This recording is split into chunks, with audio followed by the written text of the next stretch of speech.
السلام علیکم ورحمۃ اللہ وبرکاتہ۔ اردو سمجھنے والوں کے لیے اپنے پشتوں کے جمعے کے خطبے کو میں ٹرانسلیٹ کرتا چاہوں، کیونکہ اکثر وہ شکایت کرتے ہیں کہ جی وہ پشتوں میں بات کرتے ہیں تو ہمیں سمجھ نہیں آتی۔ تو میں نے خطبے میں یہ کہا تھا، موضوع میرا یہ تھا کہ عمل صالح کیا ہے، اس بارے میں تھوڑی سی گفتگو میں نے کی تھی، وہ آپ کے سامنے میں رکھنا چاہتا ہوں۔ سورہ کہف کی آیت میں نے پڑھی تھی جس میں اللہ تعالیٰ یہ کہتے ہیں بسم اللہ الرحمن الرحیم، فَمَنْ كَانَ يَرْجُو لِقَاءَ رَبِّهِ فَلْيَعْمَلْ عَمَلًا صَالِحًا وَلَا يُشْرِكْ بِعِبَادَةِ رَبِّهِ أَحَدًا۔ قرآن مجید یہ بتاتا ہے کہ جس کسی کو یہ امید ہو کہ اس کا سامنا اللہ تعالیٰ سے ہوگا، وہ اللہ تعالیٰ سے ملاقات کریں گے، اس کے حضور جائیں گے،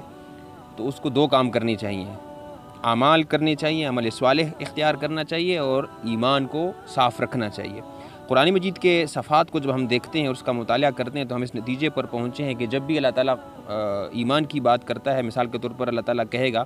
الذین آمنوا وعملوا الصالحات، وہ لوگ جو ایمان لائے اور ساتھ میں عمل صالح کیا، یعنی یہ دو چیزیں کنیکٹڈ ہیں، ہم اس کو الگ نہیں کر سکتے ہیں۔ قیامت کے دن اگر آپ کا صرف ایمان ہو اور عمل صالح نہ ہو تو یہ ایمان بیکار ہوگا۔ اس کا مطلب یہ ہے کہ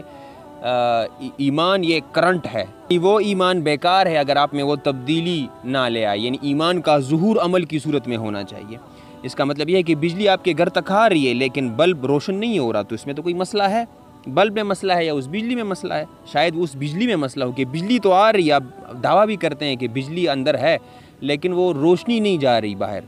تو اسی طرح ایمان اندر ہے، آپ دعویٰ بھی کرتے ہیں کہ جی میں ایمان لایا ہوں، لیکن اعمال میں اس کا ظہور نہیں ہو رہا، تو لہٰذا عمل میں اس کا ظہور ہونا چاہیے، اور عمل جو آپ کریں تو عمل صالح ہونا چاہیے۔ تو اب آتے ہیں اس بات کی طرف کہ جس کسی کو یہ امید ہو اور اس کا یہ دعویٰ ہو کہ اس کو اللہ کے سامنے حاضر ہونا ہے تو اس کو یہ دو کام کرنے چاہیے۔ تو یہاں پر یہ جگہ یونیک اس لیے ہے کہ پہلے جو ہے عمل صالح کی بات کرتے اس کے بعد ایمان کی بات کی، دیگر مقامات پر پہلے ایمان کی بات کی گئی ہے اور بعد میں پھر عمل صالح کی بات کی گئی ہے۔ تو عمل صالح کیا ہے؟ عمل تو لوگ بہت کرتے ہیں، قتل کرنا بھی ایک عمل ہے، پڑوسیوں کو تنگ کرنا بھی ایک عمل ہے، زنا کرنا بھی ایک عمل ہے، چوری کرنا، ڈکیتی، یہ سب کچھ یہ اعمال ہیں۔ لیکن عمل صالح کیا ہے؟ اللہ تعالیٰ نے یہ قید لگائی ہے کہ عملاً صالحاً، جس طرح قرآن مجید یہ بتاتا ہے کہ الذی خلق الموت والحیات لیبلوکم ایکم احسن عملا، کہ اس کشمکش کو، اس کائنات کو، اس موت اور زندگی کے کشمکش کو اس لیے کریٹ کیا گیا ہے، اس کو تخلیق کیا گیا ہے تاکہ اللہ تعالیٰ یہ جان سکے کہ کون تم میں سے اچھا عمل کرتا ہے۔ یہ نہیں کہا گیا ہے کہ کون تم میں سے زیادہ اعمال کریں،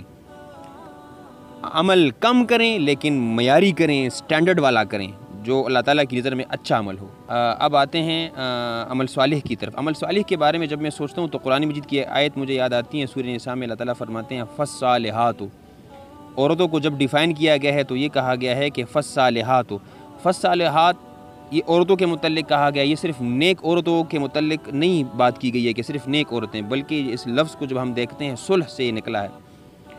صلح درستگی کو کہتے ہیں، یعنی اس کو ایسے بیان ہم کر سکتے ہیں کہ جب آپ ایک دیوار میں ایک اینٹ نکالی جائے اور اس میں ایک سوراخ رہ جائے تو اس کو فل کرنا، اس گیپ کو کور کرنا، یہ صلح ہے۔ یہ ضد ہے کرپشن کی، ڈس آنیسٹی کی اور بے چینی کی، آپ سمجھ لیں۔ تو قرآن مجید جب عورت کو بیان کرتا ہے کہ جب آپ یعنی عورتوں کا سوچیں تو قرآن جس عورت کی بات کرتا ہے، قرآن جس معاشرے کی بات کرتا ہے، اس معاشرے میں جب آپ عورت کو دیکھیں، اپنی بیوی کو دیکھیں تو آپ کو سکون ملے، آپ کو درستگی ملے، یعنی گھر کے ماحول کو اچھا سے ڈیل کریں۔ یہ نہ ہو کہ ہمارے ہاں تو یہ ہوتا ہے کہ مسائل ادھری سے پیدا ہوتے ہیں، ہم یہ سمجھتے ہیں کہ جی مسائل اور فساد تو ادھری سے پیدا ہو رہا ہے، غصہ تو ادھری سے نکل رہا ہے، بے چینی تو ادھری سے، لوگ ہسبینڈ کیا کرتے ہیں، وہ گھر سے باہر چلا جاتا ہے۔ تو یہ ہمیں اپنی عورتوں کو بتانا ہوگا کہ یہ جو فالصالحات ہے اس میں وہ عورتیں شامل ہیں جس کو آپ دیکھیں تو وہ سکون کا مرکز ہو، جس کی طرف آپ اپنی ماں کی طرف دیکھیں تو آپ کو سکون ملے، آپ اپنی بہن کی طرف دیکھیں تو آپ کو سکون ملے، آپ اپنی بیوی کی طرف اسپیشلی دیکھیں تو آپ کو سکون ملے۔ یہاں پر تو سب کچھ الٹا ہے نا، قرآنی معاشرہ نہیں ہے، قرآن کی آیتوں پر ہم جب فوکس کریں، اس کو اپلائی کریں تو ہمیں ایسے عورت ملے گی جس کو ہم دیکھیں گے تو وہ درستگی ہمارے ذہن میں آئے گی کہ مسئلہ اگر پیدا بھی ہوا ہے تو شوہر کو جاننے سے پہلے وہ مسئلہ حل سارٹ آؤٹ کیا جا چکا ہوگا۔ تو اسی طرح اعمال میں بھی ہے کہ عمل صالح وہ عمل ہے، مثال کے طور پر میں اپنے آپ پر تجزیہ کروں کہ میرے عمل میں کیا خرابی ہے، مجھ میں کیا بیماریاں ہیں، مجھ میں لالچ تو نہیں ہے، مجھ میں اور کیا کرپشن والی چیزیں پائی جاتی ہیں، اگر وہ میرے اندر ہے تو اس کی صلح، اس گیپ کو فل کرنا، جس طرح دیوار میں اس گیپ کو آپ فل کرتے ہیں تو دیوار بڑی خوبصورت لگنے لگتی ہے۔ تو عمل صالح کیا ہے کہ میں اپنے اعمال کو دیکھوں اور اس میں جو جو نقائص ہوں، جو جو گیپ ہوں، اس کو میں کور کروں، تو یہ عمل صالح کہلائے گا۔ اور شریعت میں ہمارے ہم محققین یہ کہتے ہیں کہ عملاً صالحاً وہ ہے جو رسول اللہ صلی اللہ علیہ وسلم کے طریقے پر کیے جائیں۔ تو کیا کہنے اگر وہ عمل جو آپ کریں وہ رسول اللہ صلی اللہ علیہ وسلم کے طریقے پہ ہو، اس اسوہ حسنہ کو ہم فالو کریں، تو کیا ہی بات ہے، کیا کہنے، سونے پہ سہاگا ہو جائے گا۔ اور اس کے بعد پھر اللہ تعالیٰ کہتے ہیں کہ ولا یشرک بعبادۃ ربہ احد، اور آپ تو اللہ تعالیٰ کی عبادت آپ کریں تو کسی کو اور کو شامل نہ کریں، کسی کو حصہ دار نہ بنائیں کہ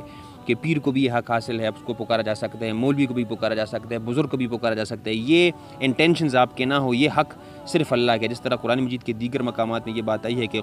قل الحمد للہ، کہہ دیجئے کہ یہ تمام تعریف الوہیت اور ربوبیت کی یہ پکار کی ساری تعریفیں یہ اللہ کے لیے خاص ہے۔ اور قرآن مجید کو جب ہم دیکھتے ہیں تو سب سے بہترین لوگ وہ انبیاء کرام ہیں، ان کے متعلق اللہ تعالیٰ کہتے ہیں کانوا یدعوننا، وہ تو ہمیں ہی پکارتے تھے، مشکل میں، تکلیف میں، غم میں، مصیبت میں وہ ہمارے سامنے جھکتے تھے، سجدہ ہمارے سامنے کرتے تھے، قبروں کے سامنے نہیں جھکتے تھے، آستانوں پہ نہیں جاتے تھے، اور کسی اور کو نہیں پکارتے تھے کہ یا بابا مدد یا علی مدد یا اس طرح کے نعرے وہ نہیں لگاتے تھے، یہ شرکیہ نعرے ہیں۔ تو وہ کرتے کیا تھے، کانوا یدعوننا، وہ تو ہمیں ہی پکارتے تھے۔ تو لہٰذا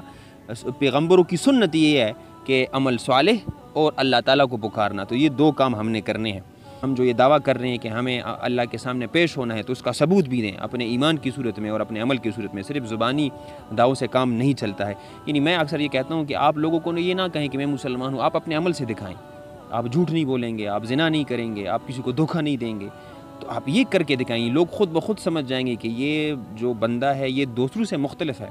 یہ جو دکاندار ہے، یہ مسلمان ہے، یہ دوسروں سے مختلف ہے، یہ کم نہیں تولتا، یہ جھوٹ نہیں بولتا۔ تو اس طرح کی کوالٹیز آپ اپنے آپ میں پیدا کریں تاکہ لوگ آپ کے منہ سے نہ سنیں کہ آپ ان کو بولیں کہ جی میں مسلمان ہوں، بلکہ وہ آپ کے کریکٹر کو دیکھیں، آپ کے ایمان کو دیکھیں، یہ تو توحید والا بندہ ہے، یہ تو عمل صالح والا بندہ ہے، یہ ہر جگہ جب بھی جاتا ہے تو صلح کی بات کرتا ہے، درستگی کی بات کرتا ہے، یہ تعمیری بندہ ہے، یہ جو ہے ڈسٹرکشن نہیں لاتا، یہ کنسٹرکشن والا بندہ ہے۔ تو یہ تصور ان کے دل و دماغ میں پیدا ہو جائے تو یہ اصل میں یہ دعوت ہی ہے، آپ کا پورا وجود دعوت کی صورت میں ان کے سامنے جائے گا، یعنی آپ خود دعوت بن جائیں گے، آپ کی زبان بند بھی رہیں گی تو آپ کم نہیں تولیں گے، آپ کے پورے وجود سے دوسروں کو تکلیف نہیں ہوگی۔ تو اللہ تعالیٰ سے دعا ہے کہ ہم ان باتوں پر غور اور فکر کریں اور یہ پیغام دوسروں تک بھی پہنچائیں۔ بارک اللہ لی ولکم فی القرآن الحکیم ونفعنی وإیاکم بالآیات وذکر الحکیم، آمین یا رب العالمین۔